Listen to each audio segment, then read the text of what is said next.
Hello everyone, आज के video में देखेंगे म्यूजिक पेपर 1 और पेपर 2 का प्रैक्टिस सेट 21 जो आपके बिहार स्टेट 2024 और बीपीएससी 3.0 के लिए अत्यंत महत्वपूर्ण है, क्योंकि सारे क्वेश्चन आपके एनसीईआरटी और एससीईआरटी बेस है जो आपके सिलेबस में दिया गया है।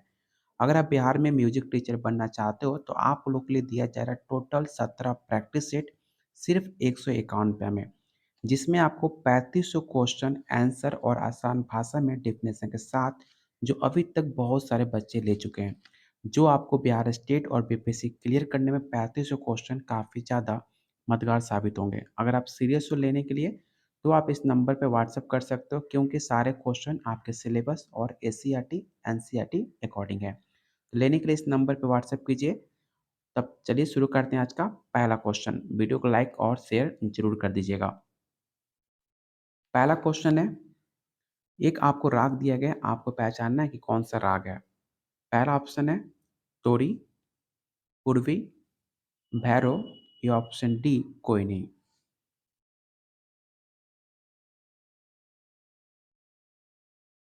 तो इसका राइट आंसर ऑप्शन आपका बी हो जाएगा। ये राग आपका पूर्वी राग है। इस राग को पूर्वी तात जन्य माना गया है, जिसमें आपका रे द कोमल होते हैं और ग नि शुद्ध और दोनों मध्यम प्रयोग किए जाते हैं। इसे आप जरूर याद रखिएगा। जो आपको प्रैक्टिस सेट मिलेगा बिल्कुल आपको डिटेल में दिया जाएगा, जिससे आप पढ़कर आसानी से समझकर अपने एग्जाम को क्वालिफाई कर सकते हैं। तो ऑप्शन बी आपका राइट आंसर होगा। क्वेश्चन 24 कह रहा है, एक आपको यहाँ पर बोल दी गई है, आपको पहचानना है कि कौन सा राग है। पहला ऑप्शन है काफी, बिहाग, भीमपलासी या ऑप्शन डी यमन। तो जो राग है ये राग आपका भीमपलासी राग है। इस राग का जन्म काफी थाट से माना गया है। इस पॉइंट को याद रखिएगा कि जो आपका राग है भीमपलासी, इसका उत्पन्न जो है वो थाट से माना गया है। इसमें जो है ग और नी कोमल होते हैं और बाकी स्वर आपके शुद्ध प्रयोग किए जाते हैं। तो ऑप्शन आपका सी राइट आंसर होगा। जब आप सारे पॉइंट टू पॉइंट पढ़ते हो तो इसमें बहुत सारे ऐसे पॉइंट मिलेंगे जो ऑलरेडी आपके एग्जाम में क्वेश्चन बनाए जा सकते हैं। ये भी सवाल आपसे पूछा जाता है कि भीम पलासी का गायन का समय क्या है। तो याद रखिएगा, भीम पलासी का गायन का समय दिन का तीसरा प्रहर है। इसका राइट आंसर ऑप्शन आपका सी हो जाएगा। अगला क्वेश्चन काफ़ी ज़्यादा इंपॉर्टेंट है। आपको बताना है ठुमरी गायिका गिरिजा देवी किस घराने से हैं। किराना घराना, दिल्ली घराना, बनारस घराना या ऑप्शन डी जयपुर घराना। घराने से आपके बीपीएससी टीचर 2.0 में 4 से 5 सवाल पूछे गए थे। आप जाकर क्वेश्चन पेपर उठाकर देख सकते हो। इसका राइट आंसर ऑप्शन आपका सी हो जाएगा। ठुमरी गायिका गिरिजा देवी आपके बनारस घराने की रहने वाली थी, जिनका जन्म 8 मई 1929 को बनारस में हुआ था। तो ऑप्शन आपका सी राइट आंसर होगा। एक रचना जो विशिष्ट स्वरों से बनी हो और एक विशेष राग और ताल में बंधी हो, उसे क्या कहा जाता है। पहला ऑप्शन है राग आलाप, सरगम गीत, लक्षण गीत या ऑप्शन डी लावनी। तो राग में प्रयोग किए जाने वाले स्वरों को तालबद्ध रचना स्वर मालिका कहलाती है। तो ऑप्शन आपका बी राइट आंसर होगा, ऑप्शन बी। अगला क्वेश्चन आपके पेपर में सवाल पूछा जा चुका है। आपको बताना है कि जिन स्वरों का उच्चारण अपने सामान्य स्थान से ऊंचा होता है उसे किस नाम से जाना जाता है। पहला ऑप्शन है अनुदात, उदात, स्वरित या ऑप्शन डी उपरोक्त में से कोई नहीं।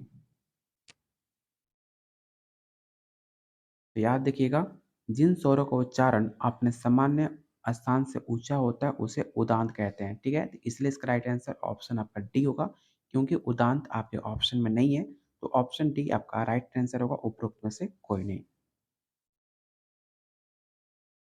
तानपुरे में मुख्यतः कितने तार होते हैं। एक, तीन, चार या ऑप्शन डी सात।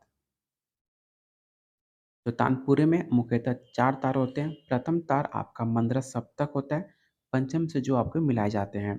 दूसरा और तीसरा तार मध्यम सा से मिलाया जाता है और चौथा तार आपके मंद्र षट से मिलाया जाता है। तो इसका राइट आंसर ऑप्शन आपका सी होगा। अगर आप म्यूजिक से पेपर आपने फॉर्म फिल कर दिया है, अगर आपने म्यूजिक से क्लास बिल्कुल भी नहीं किया है, तो जो आपको 3500 क्वेश्चन मिलेंगे, आपको सारे क्वेश्चन अगर आप डिटेल में सारे पॉइंट टू पॉइंट पढ़ लेते हो तो आपके पास इतनी जानकारी हो जाती है। अगर आप 35 क्वेश्चन ईमानदारी से कर लेते हो और पॉइंट टू पॉइंट पढ़ लेते हो तो मेरा 100% गारंटी के साथ है कि आप बिहार में जॉब क्वालिफाई कर लोगे म्यूजिक टीचर का, क्योंकि आपको इतना कुछ मिल जाएगा जो आपको एक्स्ट्रा कुछ करने की ज़रूरत नहीं है। तो इस क्वेश्चन का राइट आंसर ऑप्शन आपका सी होगा। क्वेश्चन 29 कह रहा है दाएं और बाएं तबले के बीच पाए जाने वाले काले रंग का पदार्थ को क्या कहते हैं। अगर आपने तबला देखा होगा तो उसके दाएं और बाएं एक काले रंग का पदार्थ होता है, उसे किस नाम से जाना जाता है आपको ये बताना है।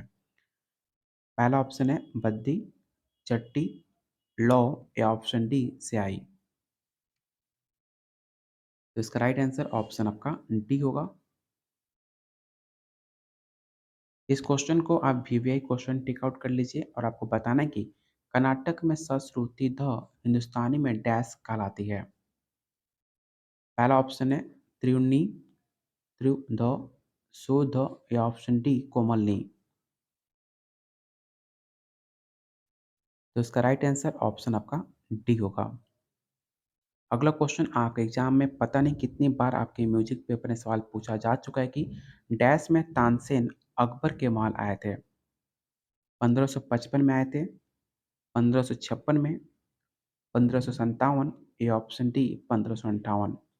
बात की जाए तानसेन की तो तानसेन अकबर के महल में आपके 1556 में आए थे, जो अकबर के दरबार में नौरत्न माने जाते हैं। तानसेन उन नौरत्नों में सबसे ज़्यादा आपके श्रेष्ठ माने जाते हैं, इसे भी आप याद रखिएगा। अकबर ने कौन सा उपाधि दी थी आपको तानसेन को, याद रखिएगा काटा भरण वाणी विलास। इस पॉइंट को नोट डाउन कर लीजिएगा, क्योंकि सवाल आपके एग्जाम में पूछे जा चुके हैं कि अकबर ने तानसेन को किस उपाधि से नवाजा था।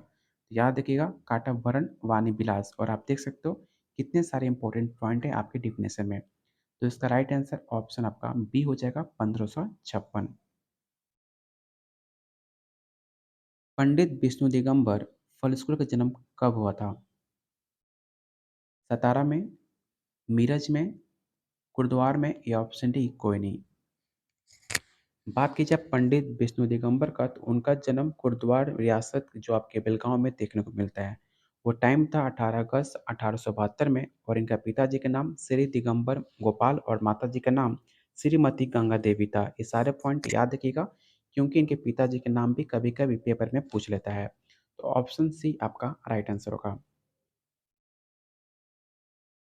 पंडित बी एन भाटखंडे का जन्म कब हुआ था। तो पंडित वी एन भाटखंडे का जन्म आपके बेलगांव के मुंबई प्रांत में हुआ था, जिनका जन्म 10 अगस्त 1860 माना जाता है। तो ऑप्शन डी आपका राइट आंसर होगा।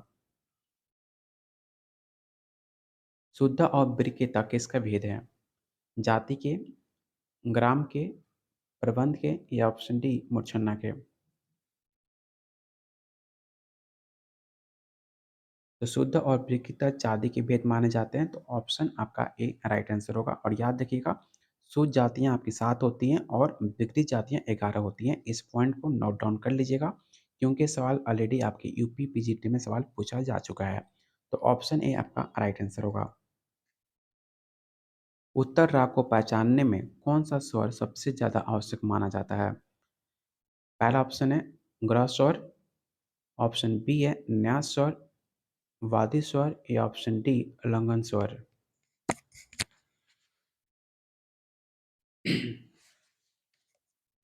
तो इसका राइट आंसर ऑप्शन आपका सी हो जाएगा। उत्तर राग को पहचानने में वादी स्वर सबसे ज्यादा आवश्यक माना जाता है। तो ऑप्शन सी आपका राइट आंसर होगा। किस किस ताल की पहली मात्रा क्या कहलाती है। किसी ताल की पहली मात्रा क्या कहलाती है आपको ये बताना है। खाली, सम, खंड या ऑप्शन डी ताली। तो किसी भी ताली की पहली मात्रा आपकी सैम कहलाती है, इसे याद रख लीजिएगा, रट्टा मार लीजिएगा। और जिस स्थान पर अधिक जोर या बल दिया जाता है उस स्थान को सम के नाम से जानते हैं। तो ऑप्शन बी आपका राइट आंसर होगा। क्वेश्चन 37 कह रहा है तान तीन ताल में मात्राओं और ताली और खाली की कुल कितनी संख्या होती है।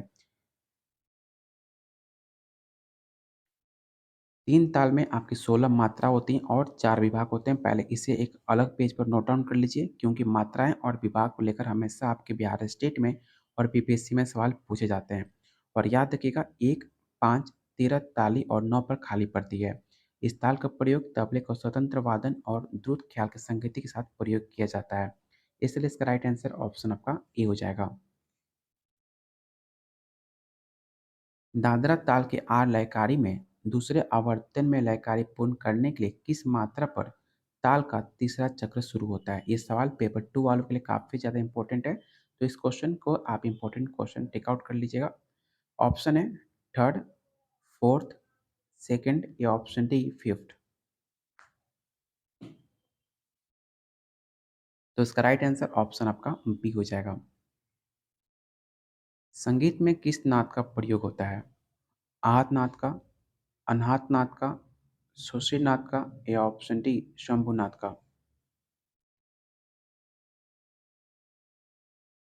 तो इसका राइट आंसर ऑप्शन आपका ए हो जाएगा। संगीत में आहत नाद का प्रयोग होता है, जो स्वर हमें सुनाई देते हैं उसे आहत नाद कहते हैं। इस डिफिनेशन को आप जरूर रट्टा मार लीजिए, याद कर लीजिएगा, क्योंकि आपके एग्जाम में सवाल पूछे जाते हैं। तो ऑप्शन ए आपका राइट आंसर होगा। सादा रंग, आधा रंग डैश राजा के अधिनिष्ठ है? बाबर, हुमायूं, अकबर या ऑप्शन डी मोहम्मद रंगीले? और इसमें बहुत सारे बच्चे गलती क्या करते हैं, option C right answer tick out कर चले जाते हैं अकबर, क्योंकि अकबर गाने के काफ़ी शौकीन थे। लेकिन उसके अकॉर्डिंग आप आंसर टिक आउट मत कीजिएगा। जब भी बात है जहाँ पे रंग ऑप्शन में दिखे, सादा रंग, आधा रंग, ये सारे कुछ आपके मोहम्मद रंगीले के अधीनिष्ठ माने जाते हैं, जो मोहम्मद शाह संगीत काला के अत्यंत प्रेमी भी माने जाते हैं। तो इसका राइट आंसर ऑप्शन आपका डी हो जाएगा। ध्वनि करते हुए एक ताल में धुन गिनने की प्रक्रिया क्या कहलाती है? पहला ऑप्शन है शब्द क्रिया, सशब्द क्रिया, निःशब्द क्रिया या ऑप्शन डी क्रिया। तो ध्वनि करते हुए एक ताल की धुन गिनने की प्रक्रिया सशब्द क्रिया कहलाती है। इसका राइट आंसर ऑप्शन आपका बी होगा। अगला क्वेश्चन है, उदाहरण के लिए 16 सेकंड में यदि हम 16 शब्द गाते हैं तो ताल की लय क्या कहलाती है? ये सवाल ऑलरेडी आपके पेपर 2 में पूछा जा चुका है, तो इस क्वेश्चन को आप वीवीआई क्वेश्चन टिक आउट कर लीजिएगा। और आप लोगों से रिक्वेस्ट है, जितने लोग आप वीडियो देख रहे हो तो वीडियो को लाइक कीजिए, शेयर कीजिए। अगर आप चाहते हो डेली प्रैक्टिस है तो आप पे डिपेंड करता है कि आप वीडियो को लाइक और शेयर कितना कर रहे हो। और इसका राइट आंसर ऑप्शन आपका सी होगा, विलंबित लय। अगला क्वेश्चन, आपको एक ताल दी गई है और आपको पहचान करना है कि कौन सा ताल है। पहला ऑप्शन है सूल ताल, एक ताल, चौताल या ऑप्शन डी दीपचंदी।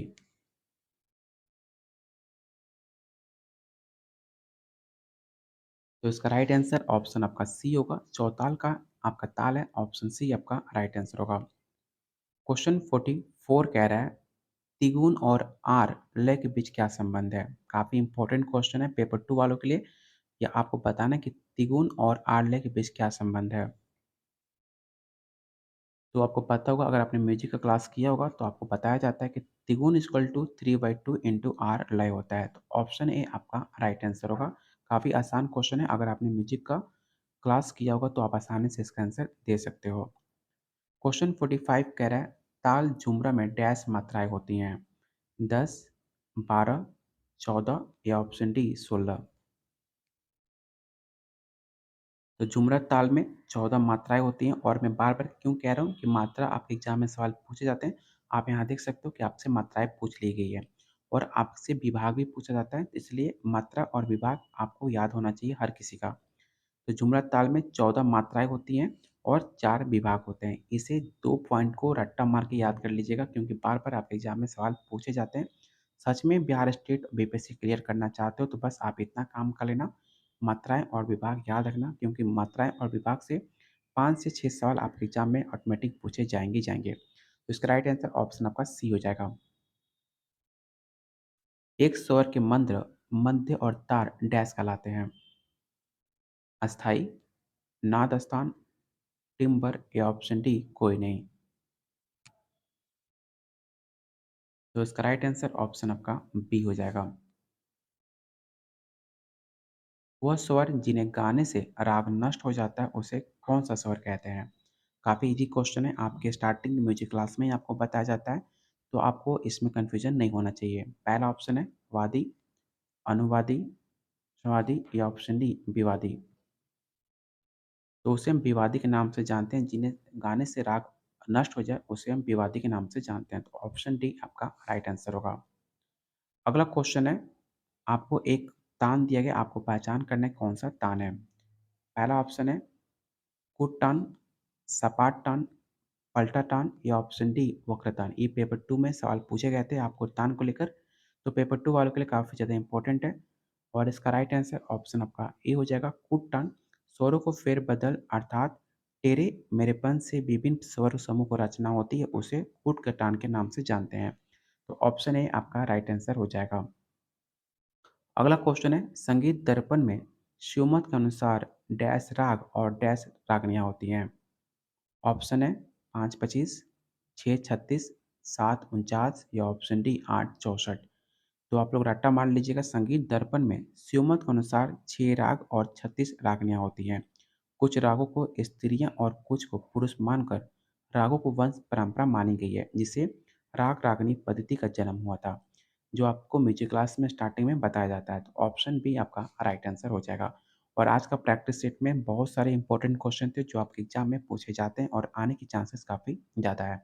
इसलिए सारे क्वेश्चन को आप फिर से दोबारा वीडियो देखकर, अगर आपके पास प्रैक्टिस सेट है तो प्रैक्टिस सेट को लेकर इस सारे क्वेश्चन को अच्छे से कंप्लीट कीजिएगा, क्योंकि इसमें बहुत सारे आपके इंपॉर्टेंट क्वेश्चन थे। अगर आपके पास प्रैक्टिस सेट नहीं है तो वीडियो को दोबारा देखिए और वीडियो को पॉज कर करके सारे डिफिनेशन को पढ़िए और उसमें जो इंपॉर्टेंट पॉइंट दिया गया है, सारे इंपॉर्टेंट पॉइंट को आप नोटबुक में लिखते चलिए और आप बिहार में अच्छे टीचर बन सकते हो। स्टेट कोई भी एग्जाम हो, आप इस एग्जाम को आसानी से क्लियर कर सकते हैं। अगर आप इसका प्रैक्टिस सेट लेना चाहते हो तो आपको 17 प्रैक्टिस सेट सिर्फ ₹151 में, जो आपके पॉकेट मनी और आपके फालतू खर्चे से काफ़ी कम रेट में है।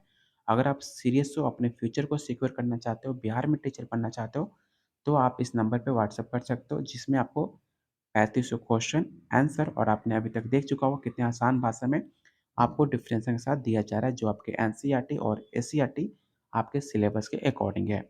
लेने के लिए इस नंबर पे व्हाट्सएप कीजिए या आप इस वीडियो के कमेंट बॉक्स में आप कमेंट कर सकते हैं, आपको मेरा नंबर वहाँ पे मिल जाएगा। तब तक के लिए वीडियो को लाइक और शेयर कीजिए अपने दोस्तों में, अपने ग्रुप्स में।